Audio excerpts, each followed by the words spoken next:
शुक्लांबरधरं विष्णुं शशिवर्णं चतुर्भुजं प्रसन्नवदनं ध्यायेत् सर्वविघ्नोपशान्तयेत्। गुरुर्ब्रह्मा गुरुर्विष्णुः गुरुर्देवो महेश्वरः गुरुसाक्षात् परब्रह्म तस्मै श्रीगुरवे नमः।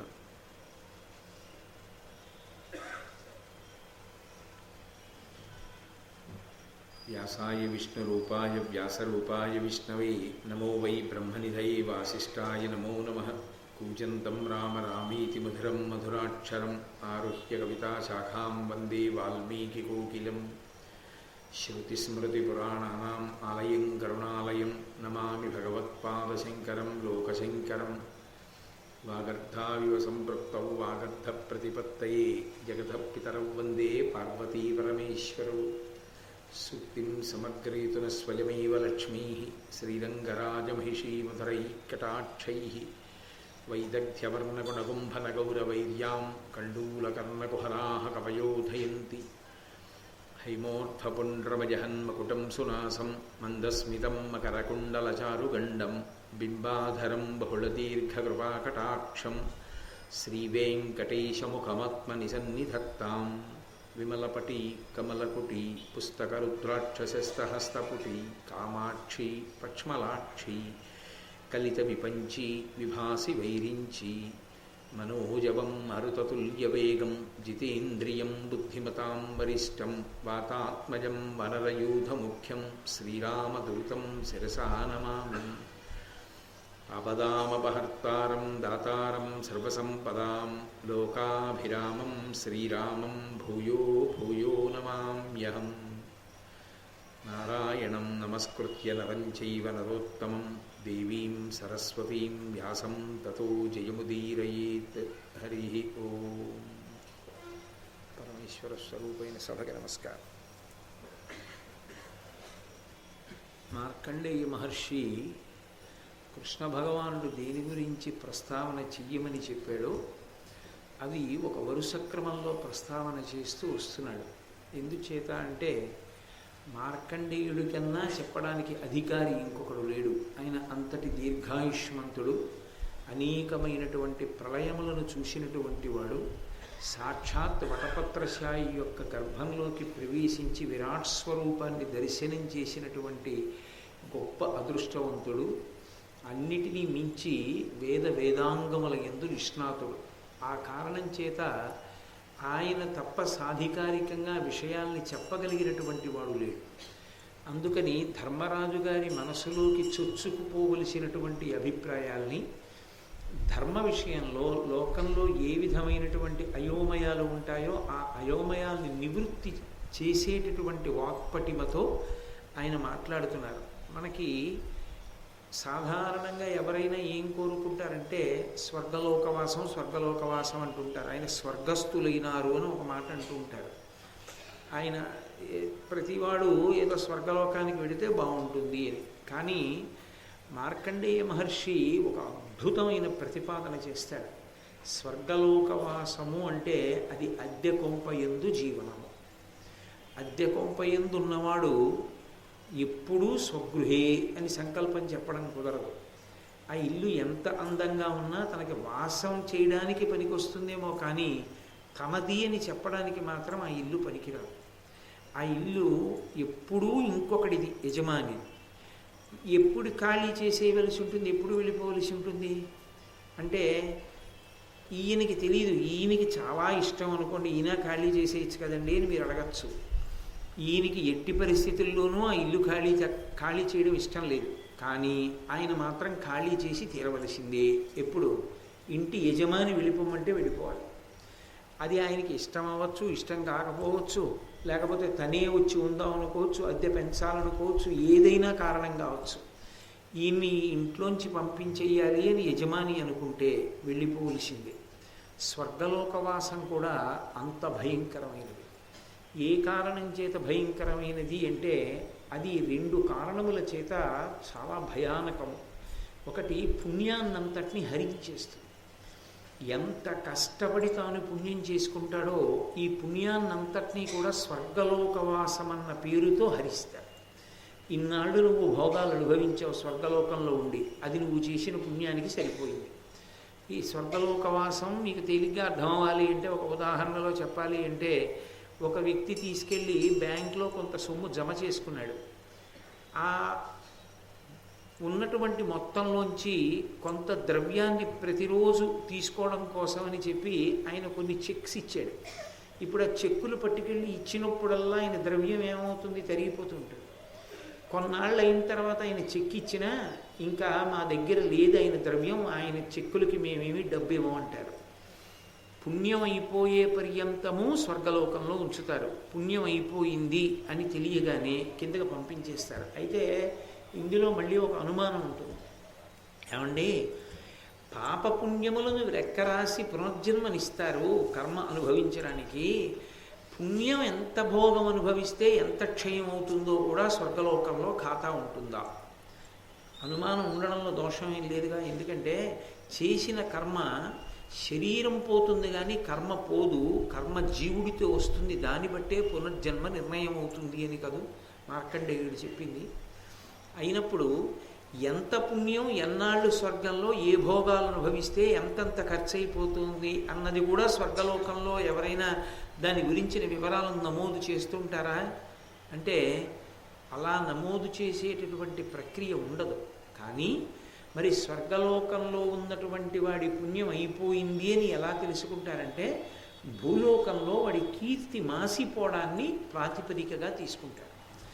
ఒక వ్యక్తి మంచి పనులు చేస్తే కదా, పుణ్యకర్మలు చేస్తే కీర్తి వస్తుంది. ఆ కీర్తి భూలోకంలో ఎంతకాలం ఉంటుందో అంతకాలము స్వర్గలోకవాసం ఇస్తారు. ఇక్కడ కీర్తి పూర్తి అయిపోగానే ఇక ఆయన్ని స్మరించేవాడు లేకపోతే, ఆయన గురించి చెప్పుకునేవాడు లేకపోతే పైనుంచి కిందకి పంపించేస్తారు. అందుకని క్షీణే పుణ్యే మర్త్యలోకం విశంతి. ఇది సాధికారికమైనటువంటి స్థితిలో మార్కండేయ మహర్షి ఒక అద్భుతమైనటువంటి గాథని నిరూపించాడు. ఇప్పటి వరకు చెప్పినటువంటి విషయాల్లో మార్కండేయుడు కూడా అందులో ఒక వ్యక్తిగా లేరు.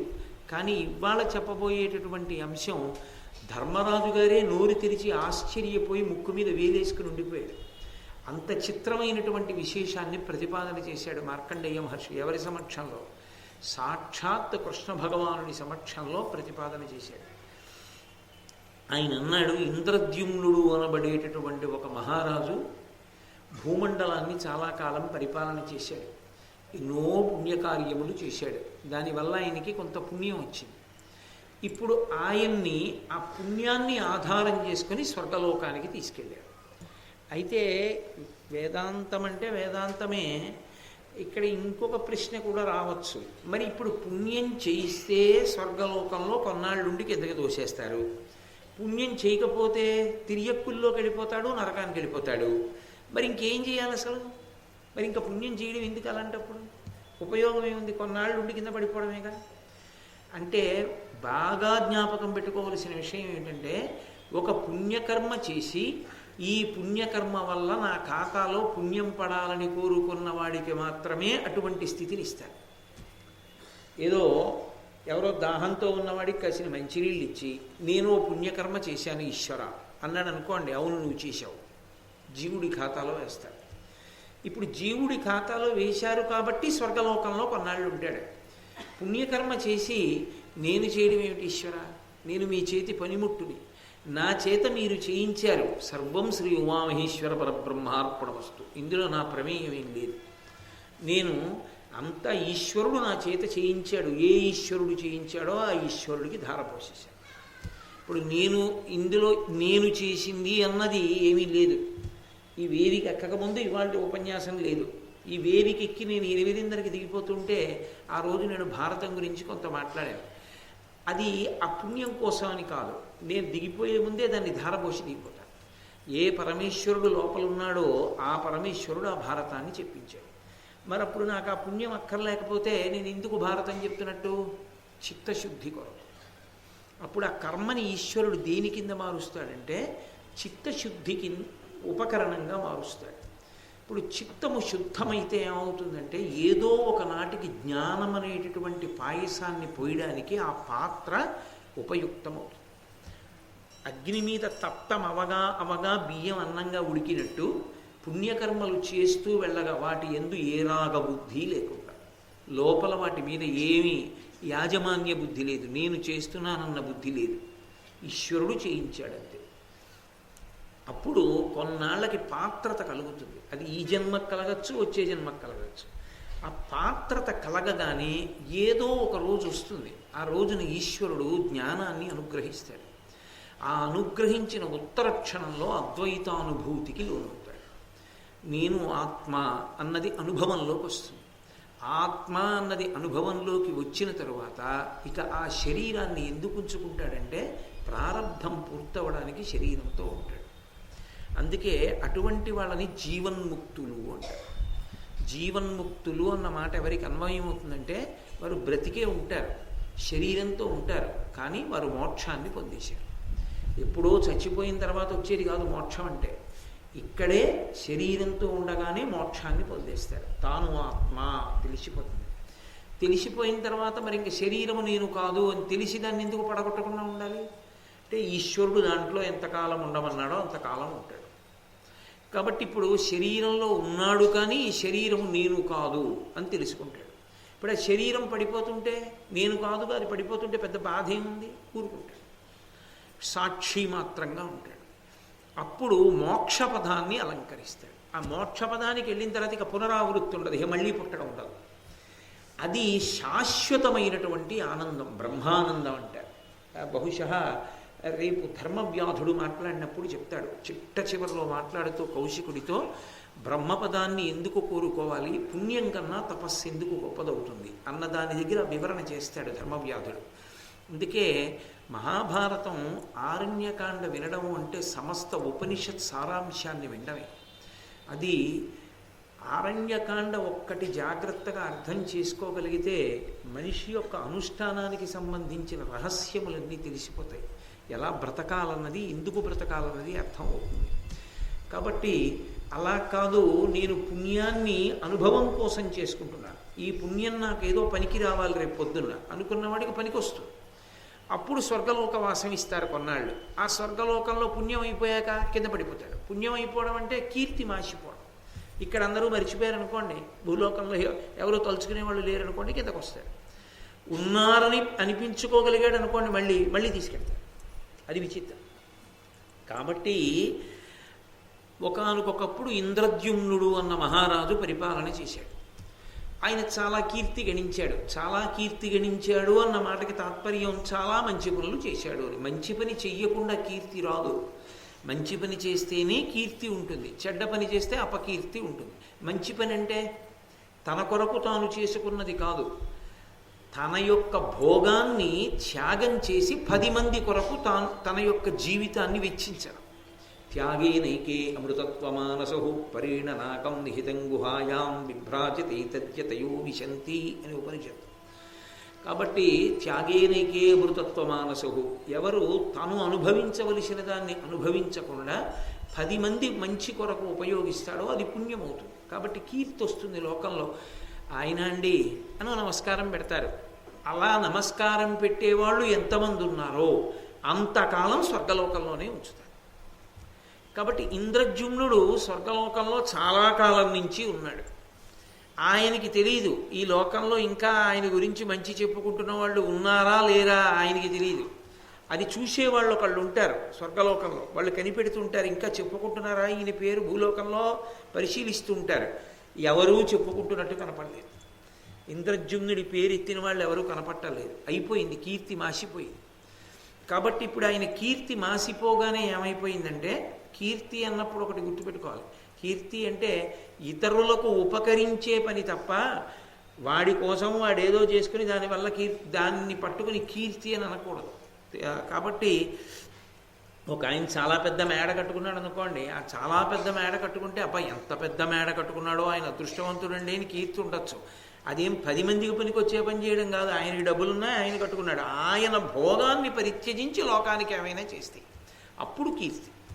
కాబట్టి కిందకి పంపించేసేయండి అన్నారు. ఆ ఇంద్రద్యుమ్నుడు కింద పడిపోతున్నాడు. అమరులిచ్చోట నుండలే వరుగుమనచు ఉర్వి త్రోచిన అతడు నా యున్న కడకు అర్ధి చనుదించి ఇట్లను అనగా నన్ను ఇద్దపుణ్యు ఇంద్రద్యుమ్నునిరుగుదయ్యా. ఆయన్ని స్వర్గలోకం నుంచి కిందకి పంపించేశారు. పంపించేస్తే ఇంద్రజుమ్నుడు వస్తున్నాడు. వస్తూ తిన్నగా ఎక్కడికి వెళ్ళాడు? ఎక్కడ మార్కండేయ మహర్షి కూర్చున్నారో అక్కడికి వెళ్ళారు. ఇప్పుడంటే పాండవుల దగ్గరికి వచ్చారు కామ్యకవనానికి. అంతకుముందు మార్కండేయ మహర్షి ఎక్కడో కూర్చున్నారు. అక్కడికి వెళ్ళాడు మార్కండేయ మహర్షి దగ్గరికి. వెళ్ళి ఆయనతో అన్నాడు, అయ్యా మీరు చాలా కాలం నుంచి ఉన్నవారు. ఇప్పుడు వాళ్ళంటే గతంలో ఉన్న వాళ్ళ పేరు తెలియచ్చు తెలియకపోవచ్చు. డొక్కా సీతమ్మ గారి పేరంటే తూర్పుగోదావరి జిల్లా కాదు, ఈ ప్రాంతాల్లో తెలియని వాళ్ళు ఎవరు ఉండేవారు కాదు ఒకప్పుడు. అంతటి అన్నదాత మహాతల్లి. అటువంటి డొక్కా సీతమ్మ గారి పేరు ఇవాళ డొక్కా సీతమ్మ గారు తెలుసా అని అడిగారు అనుకోండి, ఏమో నాకు తెలియదండి అనేవాళ్ళు చాలామంది ఉండొచ్చు. ఎందుకంటే తరాలు మారిపోయినప్పుడు ఆ పేరు మాసిపోతుంటుంది, గుర్తుంచుకోరు. కానీ గుర్తుంచుకోవాలి. అటువంటి త్యాగం చేసిన వాళ్ళ పేరు గుర్తుపెట్టుకోవడం మనుష్య ధర్మం. కాబట్టి నేను జ్ఞాపకం ఉన్నానా అని అడిగాడు. ఎందుకని? ఏదో తనున్న కాలంలో ఉన్నవాడు కాదు, ఎప్పటికీ ఉన్నవాడు, ఎప్పటి నుంచి ఉన్నవాడు ఓ మార్కండేయుడు. అందుకని నేను జ్ఞాపకం ఉన్నానా ఇంద్రజుమ్నుణ్ణి అన్నాడు. అంటే మార్కండేయ మహర్షి ఒకసారి తలగొక్కుని, ఇంద్రజుమ్నుడా, ఏదో నాకంత బాగా జ్ఞాపకంలో లేవు నువ్వు అన్నాడు. అంటే ఆయన అన్నాడు, అయ్యయ్యో నేను జ్ఞాపకం ఉంది. అయ్యో నువ్వు జ్ఞాపకం లేకపోవడం ఏటయా, ఇన్ని మంచి పనులు చేసినవాడు నువ్వు నాకు గుర్తున్నావు అంటే మళ్ళీ పంపిస్తారు. ఇంకా ఉంది కీర్తి ఈయనకి. ఇప్పుడు ఈయన చూపించుకోవాలి. కాబట్టి నాకు నువ్వు జ్ఞాపకం లేవే అన్నాడు. అయ్యో నేను జ్ఞాపకం లేకపోవడం ఏంటండి, బాగా ఆలోచించండి గుర్తొస్తానేమో అన్నాడు ఈయన. ఆయన అన్నాడు, ఇక్కడ ధర్మరాజు గారి తెల్లబోయి ఆయన అన్నాడు, నాకు జ్ఞాపకం రావట్లేదు కానీ నాకన్నా పెద్దవాడు ఓడున్నాడు, వాడి దగ్గరికి వెళ్ళు, ఆయనకి ఏమైనా జ్ఞాపకం వస్తుందేమో అన్నాడు. మనం సాధారణంగా మహాభారతం వింటున్నప్పుడు ఇప్పటిదాకా దీర్ఘాయుష్మంతుడు అన్న మాటలోనే మార్కండేయ మహర్షిని వాడుతున్నాం. ఆయన చూసినన్ని ప్రళయాలు, ఆయనకున్నంత ఆయుర్దాయం ఎవరికీ లేదు అని. కానీ అకస్మాత్తుగా ఇవాళ ఆయన ఒక విస్ఫోటనాన్ని ఏర్పాటు చేశాడు. ఆయన అన్నాడు, నాకన్నా పెద్దవాళ్ళు ఉన్నారు, వాళ్ళ దగ్గరికి వెళ్ళడుగు, వాళ్ళకి ఏమైనా గుర్తుందేమో అన్నాడు. ఎవరు? మీకన్నా పెద్దవాళ్ళు ఎవరు అని అడిగాడు ఇంద్రజుమ్నుడు. ఆయన అన్నాడు, ఏమీ లేదయా, నువ్వు వెళ్ళి చూస్తే హిమాలయ పర్వత శిఖరముల దగ్గర ఉన్నాడు ఒక మహానుభావుడు. ఆయన గుడ్లగూబ అక్కడ తిరుగుతూ ఉంటాడు. ఆ గుడ్లగూబ నాకన్నా పెద్దది ఆయుర్దాయంలో.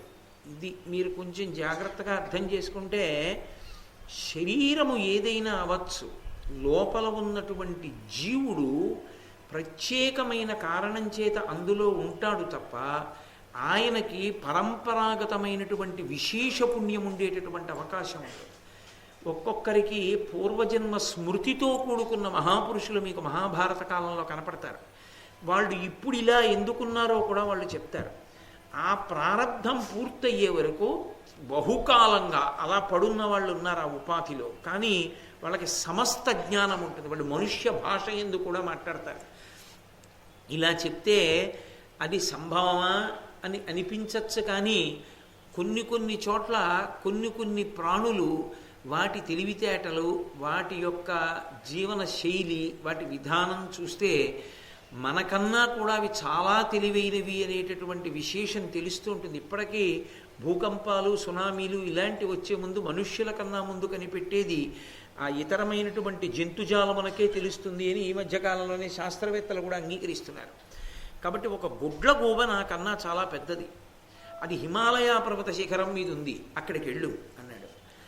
అనుడు నే ఇట్లంటినయ్యా, ధర్మరాజు గారితో చెప్తున్నాడు, నేను ఇట్లంటినయ్యా, నేను చెప్పాను ధర్మరాజా ఆ వచ్చినటువంటి ఇంద్రజుమ్నుడితో, నిన్నెరుగంగజాలనయ్యదా హిమశైల శృంగవాసియ్యుండు ప్రావారకర్ణుండను పేరి ఘూకమొకడు పెద్ద, అదియు నాకంటే నిన్ను నిర్ణయముగా ఎరుగు పొమ్మనుటయు నన్ను రమ్మనియ అతడు ఘన రసాయన గుటికా ప్రయోగంబున దేహతాపంబు వర్ధిల్యనందు కదలి రాజాలనేనంటి కడగి నరేంద్రుడశ్వమైనను ప్రీతి నెత్తుకొనుచు అయ్యులూకము పాలికి నరిగి నన్ను అడిగినట్టుల దానిని అడుగుటయును. ఆ వచ్చిన ఇంద్రజుమ్నుడన్న రాజన్నాడు, సరే నేను అక్కడికి వెడతాను హిమాలయ పర్వత శిఖరానికి, ఆ గుడ్లగూబను అడుగుతాను, వాడి పేరు ప్రావారకర్ణుడు, పెద్ద పెద్ద చెవులున్నవాడు, కాబట్టి నేను ఆయన్ని అడుగుతాను. కానీ నేను వెళితే బాగుంటుందో బాగుండదో, మీరు వస్తే బాగుంటుంది నాతోటి, అందుకని మీరు రాకూడదు అన్నాడు మార్కండేయ మహర్షి. అంటే మార్కండేయ మహర్షి అన్నారు, నాకు ఏదో కొంచెం బడలికగా ఉంది. ఆ బడలికగా ఉండడం వల్ల ఘనరసాయన గుటికా ప్రయోగంబున, ఘనరసాయన గుటికా ప్రయోగము అంటే ట్యాబ్లెట్ అని నేనంటే మీకు వెంటనే అర్థమైపోతుంది. గుటికనే ఓ చిన్న ముక్క, ఆ ట్యాబ్లెట్ ఒకటి వేసుకున్నాను నేను. అందుకని దాని యొక్క తాపం ఉంది, అది వేడి చిమ్ముతోంది లోపల నుంచి. అందుకని ఒళ్ళు అంత స్వస్థతగా లేదు, ఉత్సాహంగా లేదు, నేను రాలేదు, నువ్వు వెళ్ళు అన్నాడు. అంటే ఆయన అన్నాడు, అలా అనకండి, నేను చాలా పుణ్యం ఉన్నవాడిని కాబట్టి నేను కామరూపిని, కావలసిన రూపాన్ని పొందగలను, కాబట్టి నేను గుర్రం అవుతాను, నా మీద కూర్చోండి, మీకు బడలిక లేకుండా తీసుకెళ్తాను.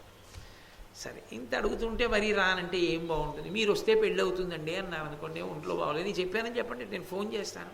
అంటే మీరు ఫోన్ చేయడం వేరు, మీరు ఒక్కసారి వస్తే అవుతుంది పని. సరే పద, కారు తీసుకొచ్చానండి, ఏసీ కూడా ఉంది, మీకు బ్యాక్ రెస్ట్ ఉంటుంది, బాగా కావాలంటే విశాలంగా వెనక్కి వాలి పడుకోవచ్చు, ఇన్నోవా, మామూలు కారు కాదు అన్నాడు అనుకోండి, కొంత ఉత్సాహం పుట్టేదో బయలుదేరుతాడు కదా అలా. సరే పద అని ఆ ఇంద్రజుమ్నుడే గుర్రం అయితే ఆ గుర్రం మీద మార్కండేయ మహర్షి ఎక్కారు. ఇద్దరూ కలిసి హిమాలయ శృంగానికి వెళ్ళారు. అక్కడికి వెళ్ళి ఆయన్ని పిలిచారు. పిలిచి ఆ గుడ్ల గోపని అడిగారు, ఏమి ప్రావారకర్ణుడా, ఈ ఇంద్రజుమ్నుడు నీకు జ్ఞాపకం ఉన్నాడా అని. అయ్యా, నేను మీకు జ్ఞాపకం ఉన్నానా ఇంద్రజుమ్నుడిని అన్నాడు. ఆయన తలగోక్కుని అన్నాడు, మార్కండేయుడు వచ్చాడు కానీ నువ్వు ఎవరో నాకు జ్ఞాపకం లేదయా, నువ్వు వచ్చావు పాపం ఇంత కష్టపడి, కానీ ఒక పని నాకన్నా పెద్దవాడు ఉన్నాడు, వాడి దగ్గరికి వెళ్ళి వాడు ఏమైనా గుర్తుపడతాడేమో అన్నాడు.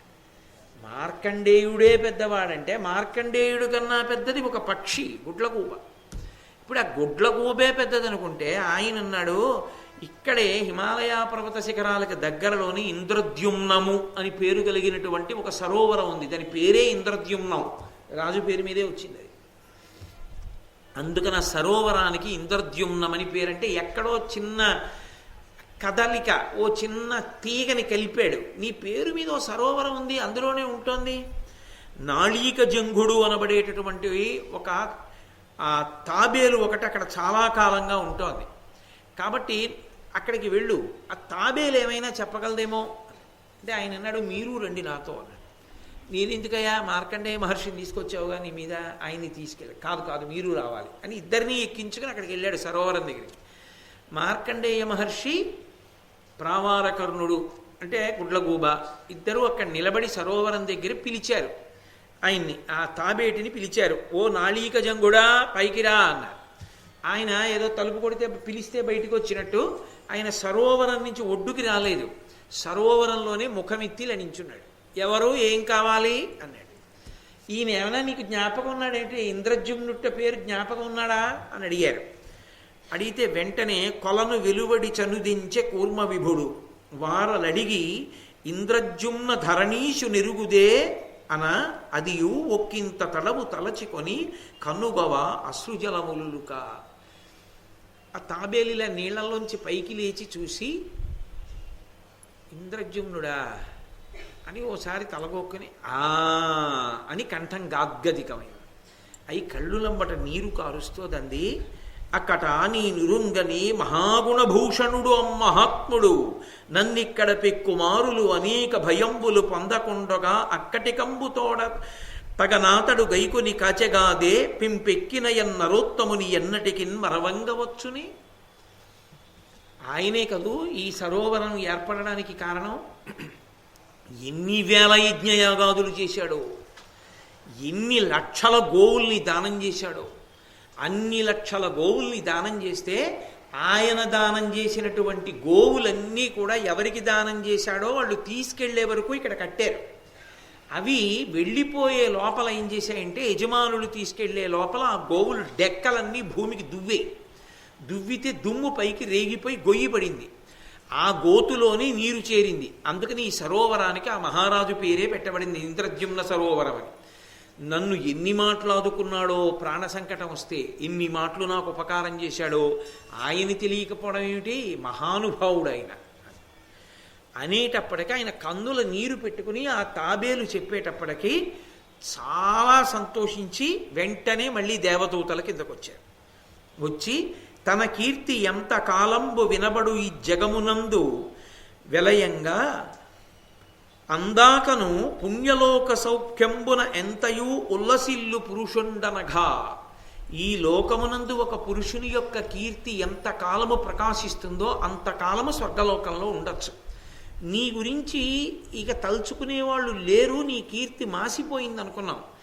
నీ గురించి తలుచుకునే తాబేలు ఒకటి ఉంది ఇంకా, కాబట్టి రా, నిన్ను స్వర్గలోకానికి తీసుకెళ్ళిపోతున్నాను అన్నాడు. అంటే ఆయన అన్నాడు, వస్తాను, కానీ నేను ఈ మార్కండేయ మహర్షిని పాపం ఎక్కడో ఉన్నాయన్ని తీసుకొచ్చాను.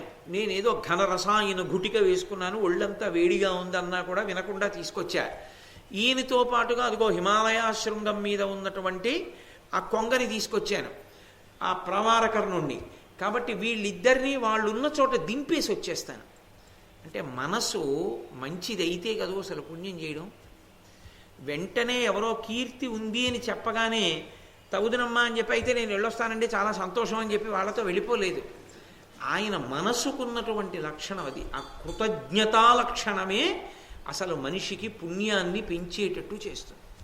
ఆయన మళ్ళీ గుర్రం రూపాన్ని పొంది కొంగని ఎక్కడ తీసుకొచ్చాడో అక్కడ వదిలి, మార్కండేయ మహర్షిని ఎక్కడి నుంచి తీసుకొచ్చాడో అక్కడ వదిలి, మళ్ళీ దేవదూత